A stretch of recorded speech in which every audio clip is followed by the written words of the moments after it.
Hi, welcome everyone to a new episode of Rise and Play. And here we have a new face. So we are also in this segment with more videos after we started to make content with Mishka and we saw, well, actually it's working.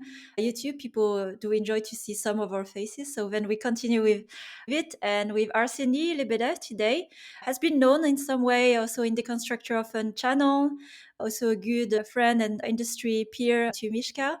So it's really funny how this circle of people who know each other then end up as well talking to me. And for the context today, we wanted to follow up on Stoicism. And before I let you start as well, Arseny, I wanted to say a few words. Like in March, when we were in Istanbul, we recorded with Mishka an episode in the hotel ballroom about Stoicism. And it was really approaching the topic first step on what can we learn from Stoicism in modern culture, and how do we apply it in business and the way we handle ourselves. So the focus of the episode was a lot on emotional management or how even what to do with this. And we started this conversation, and then from a conversation to another, we talked with Arseny, and here we are today. But before we start, Arseny, I'd like to hear your words and your part of the story. So, who are you coming to the podcast today? And Yes. yeah, why are you here?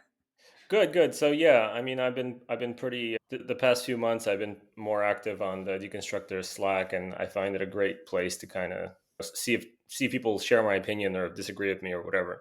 So I'm pretty active on there. So yeah, I mean, kind of, I've been always a founder. I think I've only had like a job for like a year and a half. So I've always been in business. And I mean, I started in like 2010. I had an outsourcing company where we worked on a lot of mobile games. I exited. I mean, we sold the company to a big enterprise business where I lasted a year and a half. I was with Machine Zone for also like 3, 4 years. And then I was able to co found Original Games in 2019, where we were able to raise a seed round to kind of grow our really fun merge game. But like, kind of aside, I think that I've learned kind of how to keep my mind at ease and kind of calm. And it's specifically because I started looking at different philosophy, and this one kind of helps. Like, it kind of clicked with me, so I want to kind of talk about it, and we have some examples where Mhm. we can kind of apply the logic. And it's a little bit of a challenge because I'm while we were prepping for this, I was trying to take it step by step, and a lot of this, it comes intuitively. And the thing is, like, it sounds very intuitive, but there's a lot of people that have a hard time making decisions, and there's a lot of people that when they need to make a decision just get stuck. Their emotions take over, or it's scary. And I mean, I used to experience that in my first company. We had a lot of times when it was just, I don't know what to do. Mhm. But this is a great way to this is a great way to kind of run through this, and it'll help you make a decision. Yes. So for a context today, I think also because with the podcast, what we really want to offer here is not just the theory, but that's why we are talking today as also executives in games and how we have applied it in practice. So while the previous episode was more focusing on the also more the philosophy or the principle behind managing yourself, of course, it's much harder in practice. Here, let's bring forward the conversation and going back as well to ancient philosophy and where it comes from, to then go back to how are we applying to decision making. So let's focus today on decision making and especially hard decision making. And for the context, indeed, it's really hard to do decision making, but I think here, when you are in a position of leading a company or managing a team, a studio, a business, you have many, many, many decisions that come to you every day. Not only the decision of business, but decision of life. What am I wearing today? At what time do I wake up? What do I eat? When do I eat? I've read like it. I think it was like thousand, even more like 10,000 decisions a day, and that's what happens to the brain. So why does it matter is the quality of decision. As a leader, you can make the number of them and the quality of them, and therefore how do you handle your mind to make those decisions. When did it start for you, like in your journey as an entrepreneur or personally, to get interested in philosophy and applying it, and how did you start from where? Yeah, I mean, and like, I think we have to preface this that, like, I mean, I'm not an expert. I wanted answers, and like, some things don't have clear answers. And like, so, where in this world, where you get answers to not clear things, well, like, religion is a popular response, and I'm really not religious. It's very difficult for me to swallow. So I thought, okay, well, what happened before there was like a monotheistic religion that took over? We basically have these major religions now, Hmm. and it's like, what happened before? What hasn't been tainted by those ideas? So like, I looked at, I mean, I like Buddhism as well, like ancient Buddhism, not kind of Zen that's popular now, Stoicism, essentialism. But like, Stoicism is just so, it's so old, and it's like, there is like a divine element that I'm kind of ignoring, but it just kind of stuck with me. But so I started looking at this in college. I took a philosophy class. Wow, really young. Yeah, Really cool. and okay, but so the kind of another thing is, and I don't think we need to dive too deep into this, but the point is, like, there's a lot of podcasts where there's literally like, here's an hour that explains this philosophy. Here's an hour that explains this philosophy. Another issue is reading these ancient philosophies, like, they're very difficult. It's very difficult to read some of these books, and I think kind of the number one Stoic book is Meditations, and there's like a 10-year-old translation that's like normal language. Even a dummy like me can read it. And Meditations, I think it's like this emperor just like writing, like it's a diary basically. Mhm. But there's a lot of pointers on, like, I made this decision because of this, and that's so reading that kind of like put me in that position where, like, okay, well, I'm so, like, if I have the power, if I have this power, how can I go through this? So that was kind of my background. But I think kind of the way I look at Stoicism as a philosophy is like, think about what your direct actions, can they affect the situation, and what part of the situation or what part of the environment can you not affect. So no matter what you do, something will happen. Once you can separate that, like, you can't control everything, that really makes you much I think that makes making decisions much better, because you remove all this like extra what ifs, and you kind of focus on, you get that clarity about, okay, well, for this I know about, this I don't know about, and I can't, my actions will not be able to affect that. And that's why emotion is so important, because you really, emotion is a great signal, but it's difficult to control your emotions, and I can't rely that I'll be controlling them. And I'm like, and the people that work with me, they know that 100%, and that's something that I think we all need to work on. But the method to my madness is, I don't get lost in the stress of these messy problems that need specific step-by-step answers. And I think kind of the Stoic approach, the general Stoic approach, is just remove all these variables that, you don't know, like, don't know what's going to happen tomorrow, but there's some things that you have clarity on, that you do know. So I think that's kind of where I'm coming from, and I'm sure there'll be some guy that tells me that I'm looking at this wrong. But anyway, that's my point of view. And then, so I think the follow up a little bit later, we can talk about the kind of the disciplines or the pillars that Stoicism kind of focuses on. That I thought they were very important to kind of the way I'm looking at this.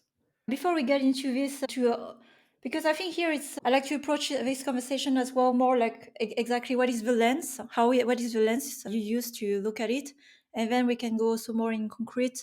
It's interesting, the point I'm just reflecting on one, that religion has been in history for civilization, countries, nations, a way to, yeah, guiding principles or to make decision or live life, how to live life. And it's interesting going back to this, where you try to find your own basically moral of decision making. And what have you done from the college years to now, until now, to nurturing your way of thinking and approaching things? Because I Yeah, guess it's not just reading books and sitting there thinking about it, right? a lot of philosophy is thinking, and that's what's good as well. So like, I mean, okay, here's the thinking piece, and then here's the what happened in practice. So like, take any of the kind of Christian, Judeo-Christian And this is getting a little bit too philosophical, but the point is like, don't kill people. Okay, that kind of makes sense why that's bad. Okay, but then go a little bit deeper. Don't steal. And it's like, why isn't your thing my thing? Why is that thing yours? So Mhm. those are kind of the like, why is that thing that you say is yours, why is that thing yours, why isn't it mine, why can't I use it? Those are kind of questions that I wanted to look at another point of view on. And the reason I wanted to is when I was younger, I was very fortunate that I could travel all over the world for work. Before I was in games, I was doing something else, and like I was able to travel to Asia, where for me it was like, this is like a totally different world, but it functions very well. Like it still Mhm. functions, and it makes you wonder, why do we have these rules? Like, where do they come from? And then what actually is good, what is not good, right? So I think it's like that experience. And to the younger listeners, like if you have an opportunity to just, I mean, I feel like if you're like a digital nomad type where you're just going to sit in Thailand and enjoy and just do all your calls on the computer, I don't think that's the answer. I think having to actively travel the world, where you have to talk to other people, to local people, and contain yourself and be professional, that will open up a lot of stuff. That's what it did for me. Okay, so now you mentioned it a few minutes ago, pillars that you have used as a guidance. So let's get it as well here in more of a concrete for you. I'm interested in like where is this coming from? I think this is the first time I see the list this way, and I'm not questioning its origin. It's just I'm curious how you came up Yeah. with it and where does it and how does it help you in like you talk about the messy decisions or messy situations. What's that framework you use, and can you give it more background? Right. So I think if you read Seneca, there's a description of these kind of disciplines. Hmm. The, these are traits that are kind of worth observing. So Stoicism has four traits or four disciplines: the discipline of justice, bravery, temperance, and wisdom. And like again, I'm not sitting there thinking, is this just? Well, I guess I sort of am. So I mean, I would love to break it down. So like, what is what is a just business decision? I mean, to me, that means, is this ethical? Is what we're doing ethical? And then ethical is super subjective. Like Hmm. I've worked at some companies that did some things that aren't ethical, and now it's like I understand that point of view where I probably would also do that. For me, justice is about honesty. Trust is the foundation of any team or any teamwork, right? So if you don't have trust, it's not going to work. So I always think about kind of the honesty of a decision. I, I mean, bravery. Is this a brave decision? I Wait, just wait, think let's wait a minute. yes. I'd like to take some time on each point. So, and this is here the point of the not debate necessarily, but conversation. You say honesty to others or honesty to yourself. No, so again, okay, it should be honesty to others, but that doesn't mean it means don't be deceptive. So if I'm not telling you something, that doesn't mean I'm dishonest. I'm just not saying something. And in business, that's important. But openly swaying a transaction a certain way, and then knowingly that you're going to do the opposite of what you're saying, whether that's in a team or with a third party, that's what I'm talking about, is honesty. Mm. Could we say a word that comes to mind is could we say integrity as well? So that your actions are following your words. Yes, but again, so like everyone has different integrity. Everybody has, so that's why I kind of stick to honesty. Like Mm-hmm. if I'm openly telling you that I'm dishonest, I feel like I'm being honest. If I'm openly telling you about my weaknesses, that's honesty. Mm. I think here there's just one nuance to it because the reality is like we can be honest, but sometimes not everything needs to be said, and it's not because you are not revealing an information that you are dishonest. All right, so I think here the challenge of this is justice, and this is where it's an evaluation over time. What is relevant or helpful for the other to Yes. know? Because sometimes it might not be helpful, but you have been honest, or you can say direct, Right. blunt, or whatever. Yeah, exactly. Mm. So I'm hearing rumors that you suffer some bluntness, as do I. Yeah, by myself being blunt, not But that but that I use imagine it. imagine that bluntness, while it carries a negative emotion, is not. It may cause a negative emotion. It's not preventing some kind of action, and I think that that's what this is kind of talking. This is kind of about what justice is about. Hmm. Okay. So being just, not necessarily being nice. Yes, but also that does I understand from this or the definition you're giving to it. It's not necessarily fair because fair has a judgment, but here is yeah revealing the truth or whatever truth is to you or what's going on. But yeah, that doesn't remove the negative consequences of doing this. But yeah, we can get back to it if there's necessity We to can, yeah, discuss. we But I can. wanted to understand your definition. So, and these are, again, a lot of this is not commercial transactional. A lot of this is like that gray area that you're trying to Mm, fill. And yes. I'm always comfortable making a just decision. And like you said, it might not be fair, Mm. but it's just. So the next one is bravery. And I mean, like, again, like the first time you read this, you're like, what the hell is this talking about? But like, I think bravery is, it means you're open to conflict. Brave people are okay with conflict. So conflict is also part of a successful and like optimal team. You have to have conflict with each other, and you sometimes have to have conflict with your partners. And what this is saying is you have to be open to that. And like, I mean, it's very difficult to argue with that. One word that resonates with me through bravery, just wanted to hear your thoughts. It's courage. We talk more often about it as well in business, but the courage to say things. So back to context, the courage to be yourself, because a lot of time we may accommodate, please, to not displease. Yeah, the courage to show up, make hard decisions. So courage, bravery. I don't know if it's under the same I umbrella, think so. but that's what resonates with me when I read bravery. But it's not often that we think about courageous or brave decisions in business. And I think it's like, or if you would read that in like a press release, you would just dismiss that. I think this is saying something else. This is saying that, are you so if you make this decision, if you go this way, if this is the action that you choose, is it a brave action, or is it like is it weak in the sense that it's idle? So yeah, I mean, I think it's important. It is important. Conflict is important. And then so the other one is wisdom.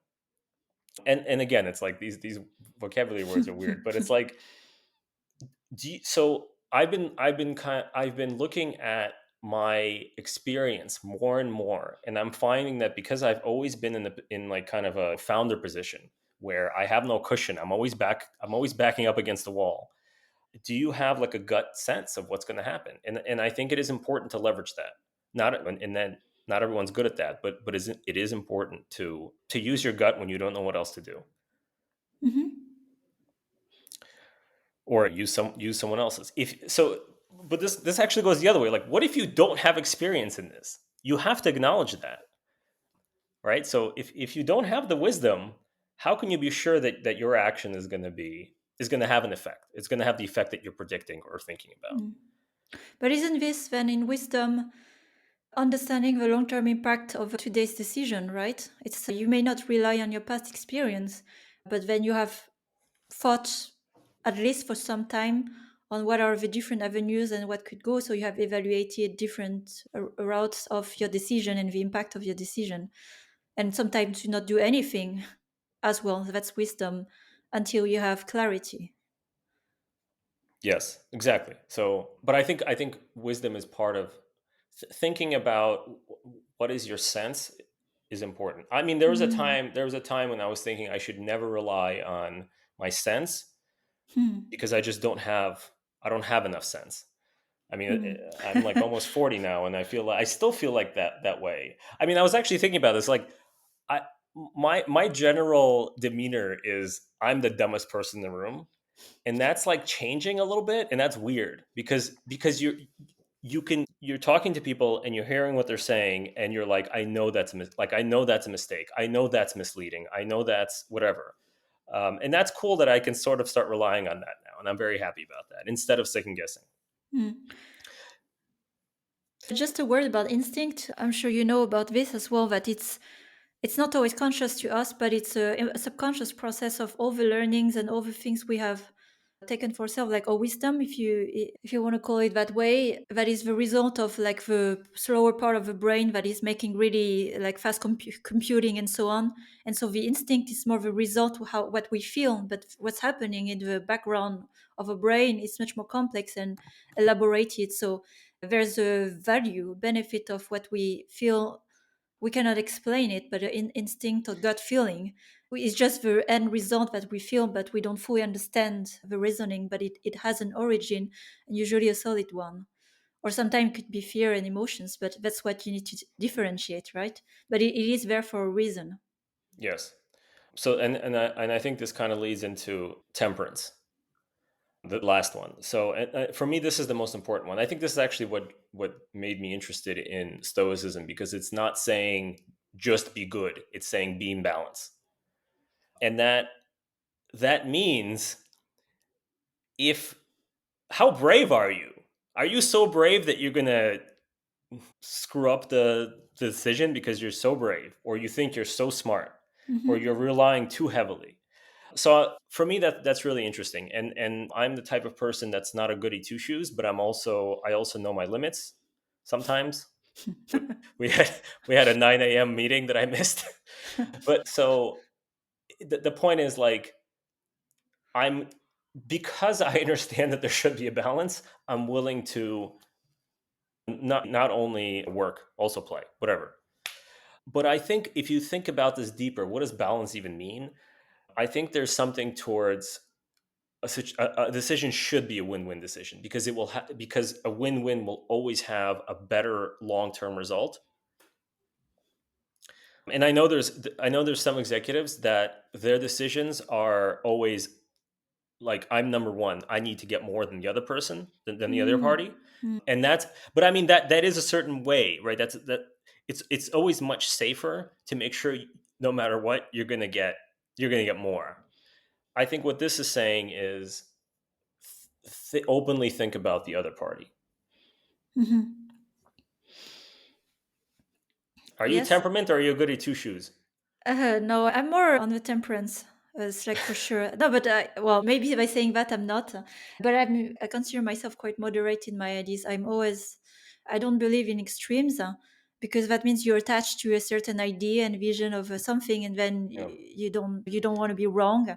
So that's why I'm more in the middle, to be open to see different viewpoints, and I can like being in the balance is for me one of the values in my life, like a bit of it's everything. important to have a bit of everything. And if you I don't watch news. It's too crazy. It's too emotional, and it's Mm. like, for me, anytime I'm looking at an editorial and I'm seeing it shifted in one direction, I just ignore it. Like, I can't not ignore it. Like, it's difficult. And I was having this conversation where someone was talking about being what does it mean to be a human? And it's like, they're saying that we should be above animals, but even though we are animals, I don't know. And it's like, where's the balance in that argument? I don't know. Yeah. So, like, I think the summary on this is, if this is, at least for me, and we'll go through an example later, but it's like, this is a good lens. And I think we spoke through it, that, like, these things are worth looking at, and sometimes they really do help you get rid of all the emotional baggage, and just think about, what is the meat of this conflict? What are we trying to Mhm. solve?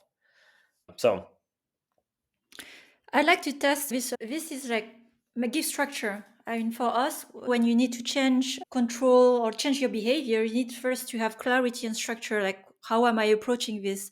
Or you just do it by instinct, but that's not my style. I need to understand on the conceptual level what it is. So it's good we went through it. Like justice, I repeat, bravery, wisdom, and temperance. And let's take concrete examples that are really hard business situations, because that's the whole point here, where there's no right or wrong answer in some situation, and whatever you do will have negative, positive consequences, and it will have short-term, mid-term, long-term effect. really important decision. And through your story and recently with your company Original Games, I wanted to take the example, and you mentioned it in an interview with Joachim as well. I was curious to ask about it. It was, I think, during the war, and I'll let you give a context about moving your whole studio company. I don't know where it was based, to Portugal. And could you share this situation and how was the decision making process using your framework, and how did you approach it, basically, if you can remember even? Yeah. I mean, it was like this was a very difficult. This was last year. Is a very difficult Mhm. year, and I mean, I think a lot of this, a lot of the temperance that I got from kind of looking at these philosophies really made me sane. Like it made me survive it, and I think it's like once it was all over, I think I took like a mental break for a few months. But in any case, so what was happening is we Original Games had a very big presence in Russia, and this war started. But from being there, it's not. It's like the events unroll much slower than if you're looking at coverage of the conflict. Mhm. And it's like I'm not political at all, so I'm just ignoring all that. And I think our investor called up and he's like, Arseny, business is not as usual. You have to look at the situation, take everything seriously because it could unwind like pretty Mhm. badly. And look at your peers. Some of them are not doing anything, but others are just like they're out. So, and then exactly as that conversation happened, you start looking at companies like Miro that were based in Eastern Russia. They just like took 400 people and just left. So the issue is there's a lot of issues. We're a small company. This is kind of a home, like full extended families. So this Mhm. is so the idea of like relocating is very difficult, beyond difficult.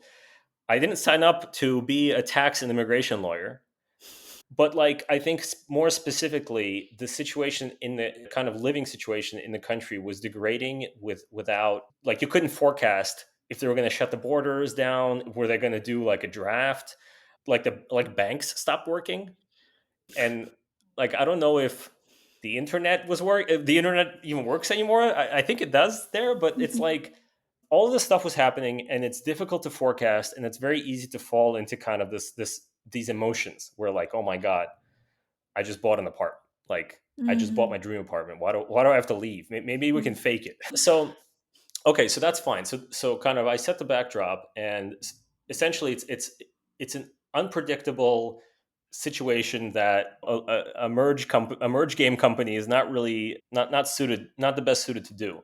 So we started thinking, okay, where can we move that's realistically we're not going to screw everything up, and then how can we kind of sell this to our team? And by the way, we had everybody move out of Russia, so all good. That's great. Mhm. So I mean, where to start? I think the main problem is okay. We did the work. Like we had a chart of all Berlin, Paris, London, Helsinki, Barcelona, Lisbon, and we immediately made decisions not to break the balance of it being Europe. Like we should probably stay in Europe. Don't go to Well, Asia. by the It's too way, when you far. say we, who was we?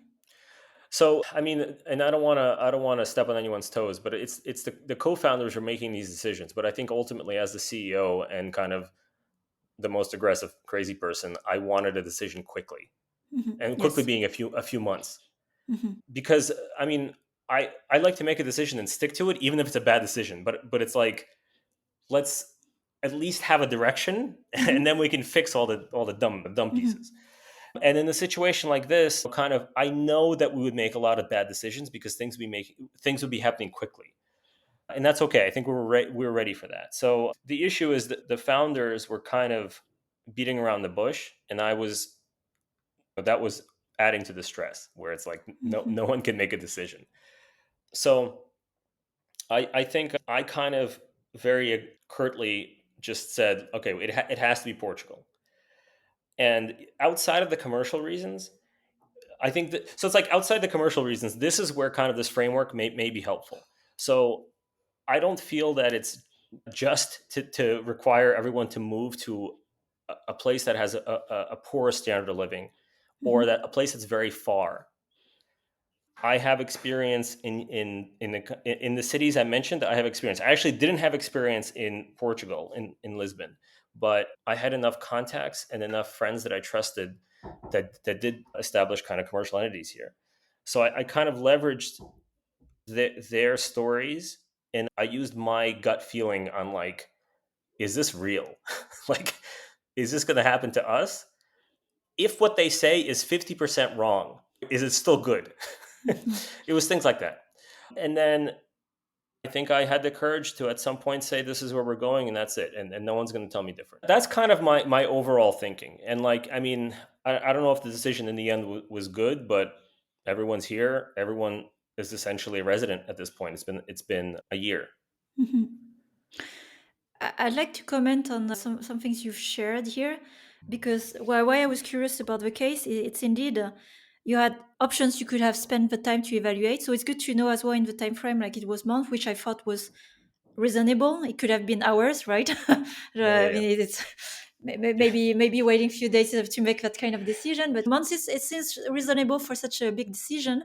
You had options and you are several decision makers, but I think something really important you said and that I've seen as well is it's quite harmful in business for decisions or the cost of indecision when it impacts people's lives.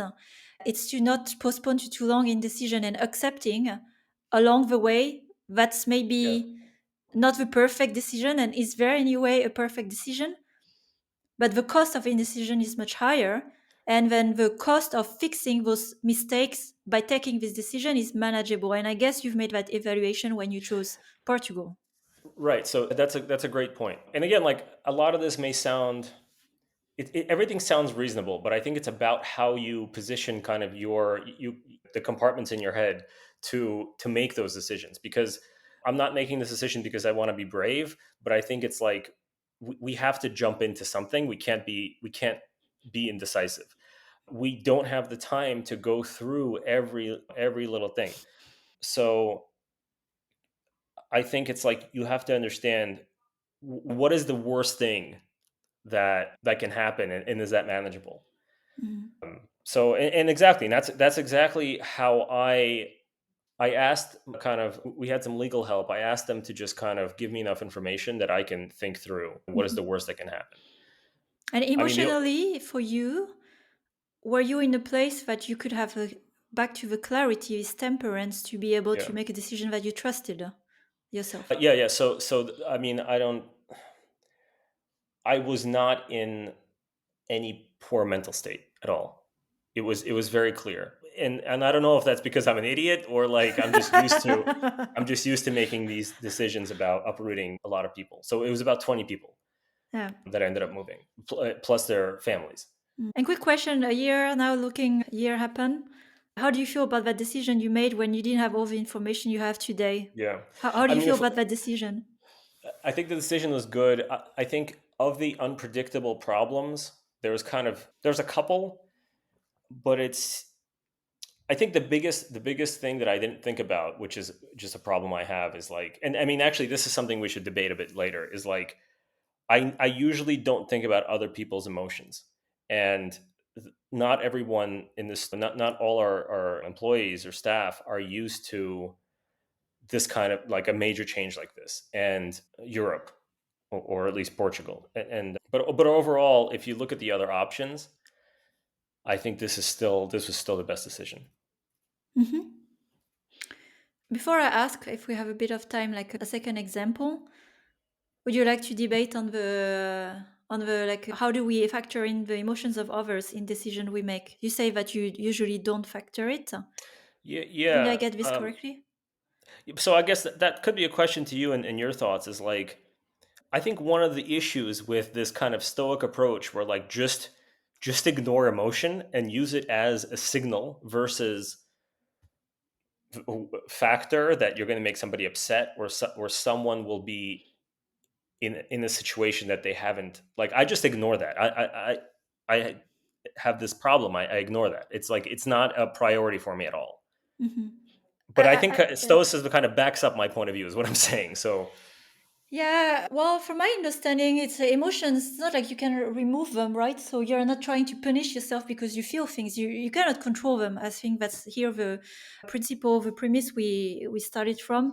You have your emotions, but what do you do with them? That's the main things, right? So there's your own management, and then how you relate to others based on your own philosophy, right? So I don't know if you discard your emotion, but for me, I I used to suppress them. It's like, oh no, I cannot make a clear decision, so I should not feel anything. But right now, it's more today. Like it's more letting it be. So it's not ignoring it, but it's being friend with it. It's there. I feel angry. Then I am angry. I don't need to feel. And I read that actually in the Daily Stoic. It's like when you are angry of being angry, or you're sad of being sad. So you have the emotion of the emotion. So you can just stop at the level and acknowledging it. And I have the same philosophy when it comes to others and how do I factor emotions of others in decisions that will impact them or displease them. I should not ignore it. Like it's your right to be upset, it's your right to be unhappy, sad, whatever is the emotion. So I will acknowledge it, but I made my decision. And this is where we come back to like how do we use empathy in business, and why does it? If we are looking in pure commercial terms here, because you can look at it with the lens you want, like on a human level, like that's a value for me, or commercially. The thing is, like, if people are accepting more of a change and they feel better faster, then they go back to work in the normal state faster, right? So, and what can happen when it's being brushed off the fact that they're sad, upset, or stressed of moving from a country to another. It feels like it's been not acknowledged and that it's taken for granted, and then there can be a resentment, and so it takes some time to get over that. So that's also my kind of business thinking, but at the same time understanding the human level. I understand, but I can explain the reasoning. I'm listening, and we need to move forward, and that can speed up the process. Yeah, yeah. I mean, we ended up just covering most of the moving costs, but again, that's a commercial decision. Mhm. I recently looked into getting everybody kind of psychiatry help, and then I saw the bill and I was like, hey, maybe you guys should look at yourselves. But it's very difficult to factor exactly like how important is empathy. I guess that's the question, right? And it's a messy question. It's not a factor in the decision, but it's something to be aware that the things you will have to manage. Yeah. So my other example, like we had to part ways with a founder, and like I'm looking at this written down, and it almost feels like it should be much more emotional than a practical kind of business decision. Mhm. But in the end, it was 100% a business decision. How did Um, that go for that example for you? Again, back to your Stoic framework. Was that the right way to approach it looking back, or now that we are trying to incorporate emotions in the whole? so the thing is, like, initially it was like there's a conflict working with this guy, and I I don't want to go too deep again because everyone's got their own point of view. Is it correct that I'm doing all this stuff, making all these decisions, and then it's completely unbalanced, all this stuff? And I talked it through with advisors and the other founders, and it's like, are you also seeing the same thing where there's just this like unbalanced piece, and is that okay? Like, and if it's not just, is every conversation just going to turn into, hey, I spent like 6 hours on this and you just gave to give me your opinion? Like, Hmm. all of that all of that boils up, and it stacks up, and it's like that gave me clarity on. And we even hired like a business coach to try to figure out, is it just that Arseny's crazy, or like, is there actually a problem? And it's like it just boils down, I think, to somebody posted on LinkedIn. It's like, are you a founder pretending to be a founder? Like, and I think that's what Hmm. it was. It's like the skills weren't there. Hmm. Well, I guess when you have fact, and this is where it goes going back to the common language. This is where you not necessarily agree, but have the same level of conversation. And the challenge in this situation when you have need to separate with a partner, a business partner, if it gets on an emotional level, it's not anymore objective on things you can observe that has happened, right? And this is really Yes. hard to settle an agreement, and not something you want either with a business partner. So the kind of the actions that led to that discussion weren't mine. I wasn't brave enough. So and it was interesting that it was kind of like once you take that once you take that step, everything unravels and everything ends quick and easy. So in the end, it's like again, if you take out emotions and you just think about your actions, everything kind of makes sense. Everything makes Yeah, sense, and it's a sound decision, and you have no regret yeah, about it, and you never think to talk about it again. And it's like yeah. everything worked When out. you are the main decision maker or something, because when you have to agree, align with someone, like which is not an advice setup when you are 50-50 on everything, because I don't believe in agreeing all the time. It's good to have a decision maker per area. The caveat of this way of working and thinking is when the other party is operating on a completely different model, which is emotional, for example. And you can act the way you want and compose and make things just, but if you don't have a person consenting to whatever the way you're doing, it doesn't matter, right? But it's back to the only thing you can control is yourself, a decision you can make in your area, and how it impacts others. But I find it harder when you are dependent on another, depending on another sometimes, who's not thinking that way. I mean, and it's like the so I agree with you, but I think the larger question is like, is it? It's almost like then the best thing to do is to work with people that think like you. And in my experience, that's so much better. But it's you run into this kind of tunnel vision. So you're in a box. You're in a box because all the people around you are also in that same box. But I don't think being like an emotional thinker is that. I think that's Yeah, more yeah. about kind of your work approach and all of that. But again, it's like if you don't have trust between all these parties, it's not going to work. Hmm.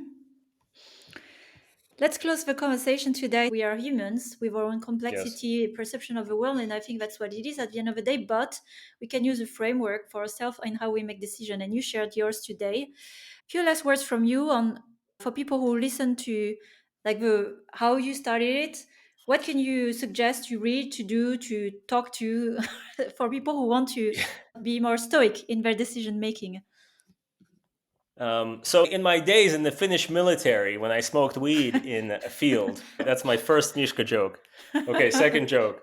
In Stanley Kubrick's famous military drama Full Metal Jacket, Animal Mother is a good stoic character. Those are the Mishka jokes I was supposed to say during the hour, but I missed them. But anyway, so I really recommend if you're a person who likes to think to themselves, or if you like to have kind of deeper conversations with others, you may be open to looking at philosophy as a way of how other people have thought about this for thousands of years. So I would recommend, if you want to learn more about Stoicism, just look up like philosophy overviews. What I did is like there's some of these, like Coursera has like free philosophy classes, but that's going to be like weeks of what is what is. And if you don't have the time for that, kind of a Wow. shortcut of a shortcut of getting to understanding, okay, this is like existentialism is something I'm interested in. It's an interesting point of view. So the way I kind of got into that was there's podcasts where kind of a philosophy student or a philosophy professor would just go through like these are the important people in this, and then you can follow up. So that was a great way, and that's just a podcast you can listen to, and there's a lot of them. And then kind of for me, existentialism, Stoicism, and ancient Buddhism was really cool. Like there's a novel called Siddhartha, and it's kind of covers Buddhism ish, but it's a story, and then got me into that. And ancient Buddhism has kind of also some interesting pillars. I think there's 8. I also like Machiavelli's book, The Prince, and like there's all these rappers are saying that's a great book, but I think there's a lot. If you actually read the book, there's a lot to take into there. And then Stoicism, specifically Meditations by Marcus Aurelius. There's a modern translation that again, like a normal person can read, and it's like 100 pages, quick read. There's Seneca, I think Plato. There's others. Those texts are much more difficult to read, and you're going to need a good extension span. But it's worth digging into if you're interested. And I think it's really important as well to understand how people like you think and where it comes from. So I'm happy that we had the chance to talk about it today, because those things are not just the Elon Musk story and I was born this way, but it's something you nurture. I think the guru point of view is always very tough. Life is very gray, and sometimes you need to think about the justice of an action. Mhm. All right, cool. Exactly. Thanks for the time. And I'm on LinkedIn if anyone wants to tell me that I'm a dummy or whatever. Sometimes I feel like I'm talking to Mishka. You guys are, I know why you are friends. Like you have like really similar things. It's like Wait, I gotta do the third one. Oh, yeah, we're having a great conversation here. Oh, got it? All right. like little note for Mishka. Thank you, Yeah, Ars. okay. Thank you. Take care.